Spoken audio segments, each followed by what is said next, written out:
예, 국민의힘 박준태 의원입니다. 공수처장께 묻겠습니다. 화면 좀 봐주시죠.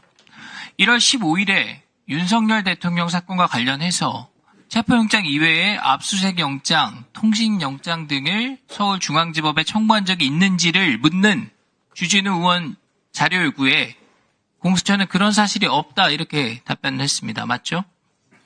네, 그런 답변이 맞냐고요? 나간 적이 있지만은 우리 그 맞죠? 파견 직원이 이 부분에 대해서 좀 이 체포 영장에 대해서 묻는 것으로 됐습니다.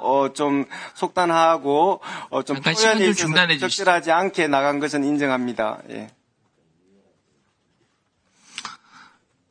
처장님, 이렇게 답변을 하셨잖아요. 맞죠? 네, 다음 장 인정했습니다. 보시죠. 예. 이틀 뒤에요. 1월 17일 대통령 압수수색 영장, 통신영장을 서울중앙지법에 청구했는지 제가 물었습니다.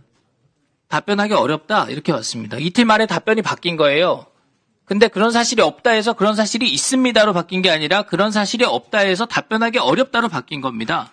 이때부터 제가 의심을 하기 시작했어요. 같은 질문을 이틀 만에 번복하고요. 주진우 의원실에 냈던 답변을 제가 모를 줄 알았어요? 왜 답변을 바꿨습니까? 그런 사실이 있기 때문에 답을 회피를 한 거죠. 왜 회피를 했습니까? 좀 그런 부분에 좀 이게 오해가 문제가 있을 될 것 수 있다는 걸 알고 있었기 때문에 거짓말을 한 거죠. 의원님 그렇지 않습니다. 제가 해명하겠습니다. 답변서 이거 이 처장께서 원칙- 직접 결제하신 거예요? 아닙니다. 그러면 이거 답변서 안 보고 나온 겁니까? 설명드리겠습니다. 예, 조금 설명을 들어주세요. 지금 저희들이 수사에 관해서 이런 류의 이제 의원님의 질문이 있으면은 기본적으로는 좀 수사상 답변 드리기 곤란하다라고 합니다. 그런데 이제 주진우 의원님께서 먼저 그 질문을 주셨을 때 우리 그 파견받은 직원이 좀 이 법률 전문가가 아니기 때문에 지금 체포영장에 대해서 주로 묻는 것으로 이해한 나머지 파견받은 직원이 답변을 실수했다 지금 이렇게 책임 넘기시는 거예요? 뭐 그렇게 이해하면 됩니까? 아닙니다. 그게 사실이에요? 그런 부분에 있어서 그러면은 여하튼 차장은 봤습니까? 정확하게 이 문서가 하지 않은 국회에 제출된 이 문서를 차장은 봤습니까? 누구까지 결제되어 있습니까? 지금 여하튼 그 당시에 저희들이 최종 결재권자를 말씀에 특정을 해주세요. 수사기획관은 봤어요? 수사기획관이 없는 그런 상태였습니다. 그러면은 실무자가 그냥 국회에다 제출했단 말이에요. 수사팀에 확인도 안 하고요? 그게 말이 됩니까? 좀 그런 측면이 있습니다. 그런 부분에 대해서 지금 정확하게 표현이 안 됐고 저희들은 그러면은 이 답변은 누가 해야 되는 겁니까? 수사팀 대한 중에서는 어디서 해야 되는 거예요? 수사사부에서 해야 되는 거 맞습니까? 의원님 좀 또 답변 주시면 또 제가 또 답변할 수 있는 기회를 주시면 좀 지금 계속 답변을 듣고 있습니다. 네, 그 부분에 대해서 좀 정확하게 좀 답변할 수 있는 기회를 주세요. 예. 이거 국회와 국민을 대상으로 허위 공문서 발송한 겁니다. 이게 문제가 사안이 간단한 사안이 아닙니다. 의원님 그에 대해서 해명하겠습니다. 12월 9일 날 제가 법사위에 출석해가지고 자, 다른 거 물어볼게요. 충분히 들었고 다른 거 경찰하고 물어볼게요. 이 중복 들어보세요. 청구가 영장이 기각된 사실을 제가 법사위에 대통령 체포영장 말씀드렸습니다. 서울중앙지법에 신청한 적 있습니까? 없습니까? 다시 한번 대통령 체포영장 서울중앙지법에 신청한 적 있습니까? 없습니까? 자, 지금 아까도 말씀드렸는데 체포영장을 중앙지법에 신청한 적이 있습니까? 없습니까? 피의자를 윤석열 대통령으로 한 체포영장이 12월 6일에 들어간 것은 맞으나 그 체포영장에는 피의자 윤석열 대통령을 대상으로 하거나 그다음에 아니 대통령 체포영장이 아니라 압수수색영장, 제가 말씀드립니다. 통신영장 말고 대통령 체포영장을 서울중앙지법에 신청한 적이 있느냐고요. 체포영장에 대해서는 서부법원에 처음으로 청구되었고 그 간단한 얘기를 왜 이렇게 길게 하세요? 됐습니다. 자, 저 화면 보시죠. 12월 6일 대통령 피의자로 적시된 통신영장, 압수수색영장 서울중앙지법에 청구했다가 기각됐죠. 그리고 12월 8일 윤석열 대통령 압수수색영장 서울중앙지법에 청구했다가 역시 기각됐습니다. 12월 10일 김용현 전 장관 구속영장 서울중앙지법에 청구했다가 기각됐습니다. 그러니까 12월 30일에 윤석열 대통령에 대한 체포영장을 서울 서부지법에 청구하게 됩니다. 저 화면에 있는 내용 그대로죠. 중앙지법에서 모든 영장이 기각되니까 바로 대통령 영장 허가해줄 진보 성향 판사 찾아가지고 영장 쇼핑했다 이런 비판이 나올 수밖에 없는 거예요. 의원님, 정황이 그렇잖아요. 말씀드리겠습니다.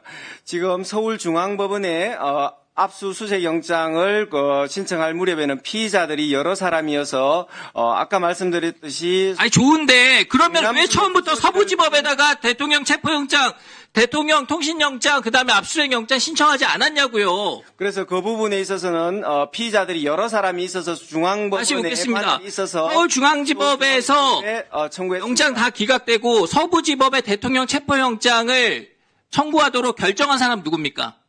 처장께서 직접 하신 겁니까? 수사팀 의견입니까? 저희들이 다 우리 지금 수사팀과 저희들이라는 게 처장께서 결심하신 거예요? 아니면 수사팀 의견을 그냥 수사팀이 판단해서 한 겁니까? 뭐 어떤 공수처장의 결단이 필요 없고 관할 규정에 따라 가지고 그러니까 처장께서 미리 보고받고 승인한 겁니까? 아닙니까? 수사진과 저가 다 나름대로 의사결정에 관여를 해서 그럼 처장께서 결정했다 이렇게 보면 됩니까?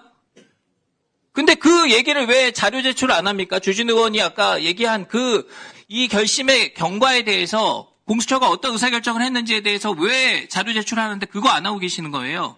저희들은 답변 의무가 있는 부분에 대해서는 성실히 답변을 드렸고 자, 그동안 공수처가 해온 일들을 한번 자성해 보세요. 내란죄 없는데 수사하고 재직 중에 소추받지 않는 직권남용으로 현직 대통령 수사했고 그래서 헌법 84조 해석을 엉망으로 만들어놨어요.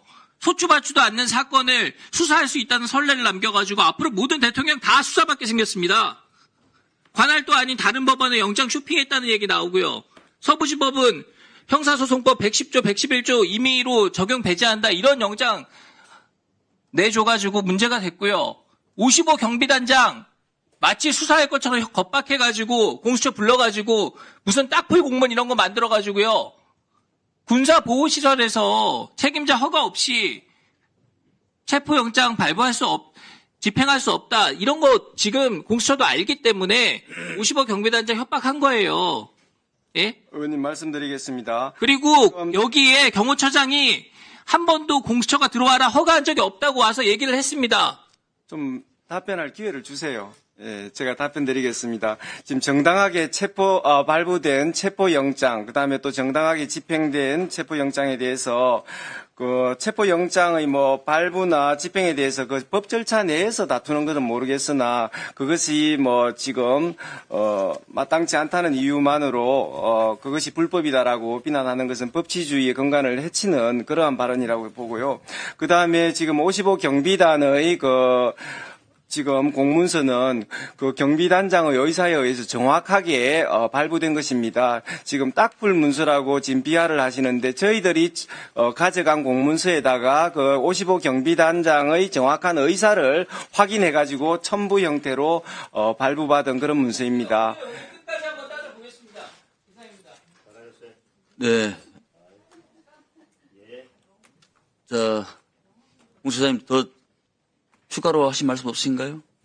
네, 지금 저희들이 여러 차례에 국회에서 나오고 또 여러 가지 답변을 통해 가지고 저희들이 한 체포영장의 발부나 그다음에 공문서의 발급 여러 가지에서 적법 절차상 전혀 문제가 없는 것을 여러 가지 설명을 드렸고 또 공수처로서는 더 독립된 수사기관으로서 무엇보다도 지금 적법 절차의 원칙을 준수하기 위해서 많이 노력했습니다. 그런 부분에 대해서 의견을 피력하시는 것은 좋은데 독립수사기관의 여러 가지 위상을 해하는 또 사실에 근거하지 않은 그런 비난은 과도한 비난은 저로서는 좀 감당하기 힘듭니다. 네. 자, 용인 의원 질의해 주세요.